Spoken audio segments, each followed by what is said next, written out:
वंदे मातरम सभी को। मैं वर्षा चड्डा दिल्ली से।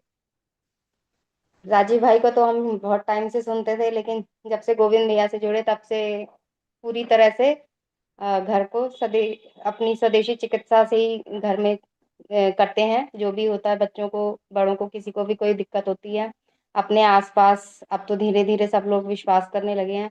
यहाँ भी जाते हैं लोग, बताती हूँ तो लोग विश्वास करते हैं कि हाँ, ये बता रही है तो सही ही होगा। तो इसी में मैं हमेशा, बस पति जो बाल काले करते थे तो अच्छा नहीं लगता था। मुझे लगता था क्या करूं कि ये कलर छूट जाए।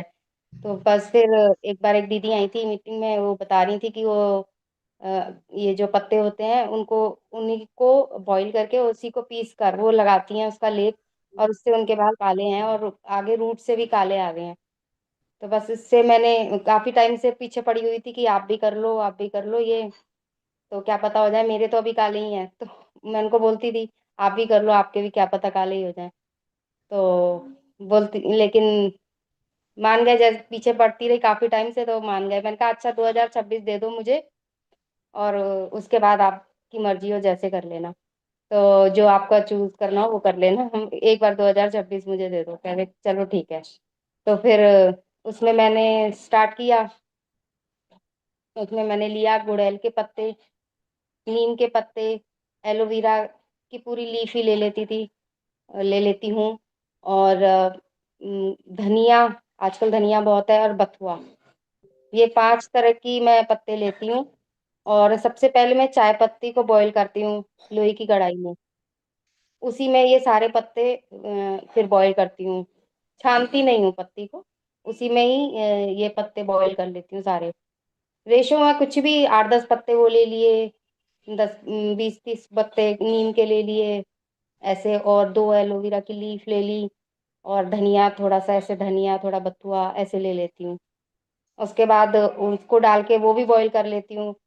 फिर उसमें साथ साथ आंवला, आजकल तो रॉ है तो कच्चा ही डाल लेती हूँ।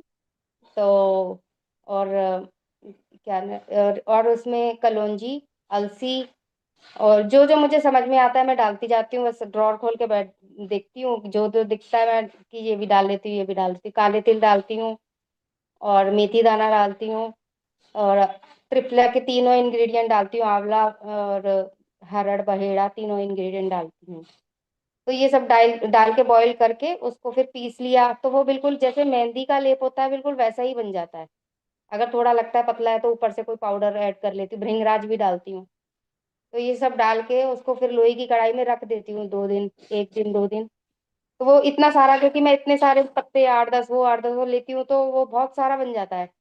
जो छोटी कढ़ाई आती है लोहे की, जो हम मेहंदी के लिए अक्सर लेते हैं, तो वो वाला मेरा पूरा भर के रेडी होता है। और जेंट्स के बाल उतने ज्यादा होते नहीं है, तो मेरा वो 3 बार चल जाता है वो।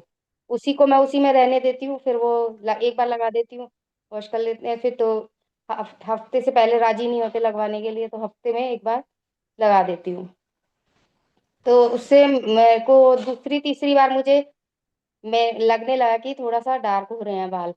वाइट, जैसे जो वाइट कलर है तो उसमें थोड़ा सा डार्कनेस आ रही है, थोड़ा थोड़ा लगने लगा मुझे। अभी काफी अच्छे बाल लगने लग गए हैं। यही वाला पोर्शन ज्यादा उनका वाइट है, तो ये वाला यहाँ से लेकर यहाँ तक ये वाला वाइट है। तो उसमें भी आप दूर से देखते हैं तो लगता नहीं है कि वाइट है बाल। अगर कोई, अब जैसे मुझे तो पता है, तो मुझे पास से देखूंगी तो मुझे पता लगता है कि ये वाला पोर्शन लाइट है, ऊपर वाले थोड़े डार्क है। लेकिन अगर कोई वैसे कोई सामने देखेगा जिसको कुछ नहीं पता, वो तो यही सोचेगा कि बाल पूरे काले हैं। तो बहुत ही अच्छा रिजल्ट लगा, और उससे हेयर फॉल वगैरह भी ठीक हो गया। हेयर फॉल काफी रहता है, आगे से गंजापन भी आ रहा है। तो मैं यही बोल रही थी, अगर आप लगाते रहो तो होपफुली आगे चल के बाल भी आ जाएंगे आपके।